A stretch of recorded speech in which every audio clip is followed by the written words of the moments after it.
उत्तर प्रदेश उपचुनाव में समाजवादी पार्टी को बीजेपी के हाथों जिस तरह हार का सामना करना पड़ा है, उसके बाद कांग्रेस पार्टी को प्रदेश में संजीवनी मिलती दिखाई दे रही है। सपा की हार से कांग्रेस का वो दावा पुख्ता होता दिख रहा है कि उसकी वजह से ही दलित मतदाताओं ने सपा के समर्थन में वोटिंग की थी, जिसका असर लोकसभा चुनाव में देखने को मिला था और इंडिया गठबंधन ने एनडीए को हरा दिया था। यूपी उपचुनाव में बीजेपी ने 7 सीटों पर जीत हासिल कर ली है, जबकि सपा 2 सीटों पर सिमट गई है। ये आंकड़े सपा अध्यक्ष अखिलेश यादव को परेशान करने वाले हैं, तो वहीं कांग्रेस के लिए इनसे एक उम्मीद की किरण निकलती हुई दिखाई दे रही है। सपा की हार से अब गठबंधन में कांग्रेस की दावेदारी और मजबूत होगी। सपा की हार के बीच यूपी कांग्रेस प्रभारी अविनाश पांडे का वो बयान सुर्खियों में आ गया है, जिसमें उन्होंने ये दावा किया था कि कांग्रेस की वजह से ही लोकसभा चुनाव में सपा को फायदा हुआ था।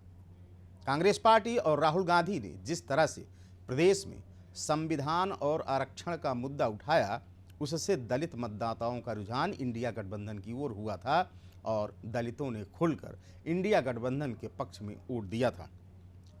यही नहीं, गठबंधन की वजह से मुस्लिम वोट भी बटा नहीं और एकजुट होकर एक तरफा इंडिया गठबंधन के साथ गया।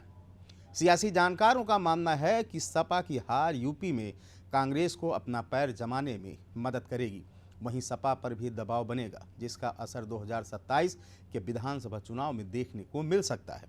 कांग्रेस इन नतीजों के आधार पर आगामी चुनाव में अखिलेश यादव पर दबाव बना सकती है। ऐसे में सपा को कांग्रेस से ज़्यादा सीटें देनी पड़ सकती है।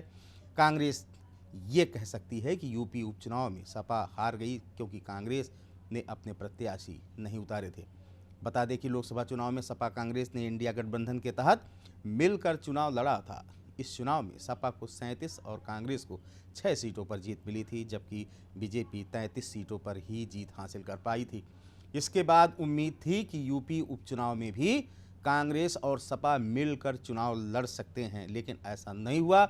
मनचाही सीट नहीं मिलने पर कांग्रेस ने चुनाव से दूरी बना ली थी, जिसके बाद सपा ने सभी 9 सीटों पर अपने उम्मीदवार उतार दिए थे।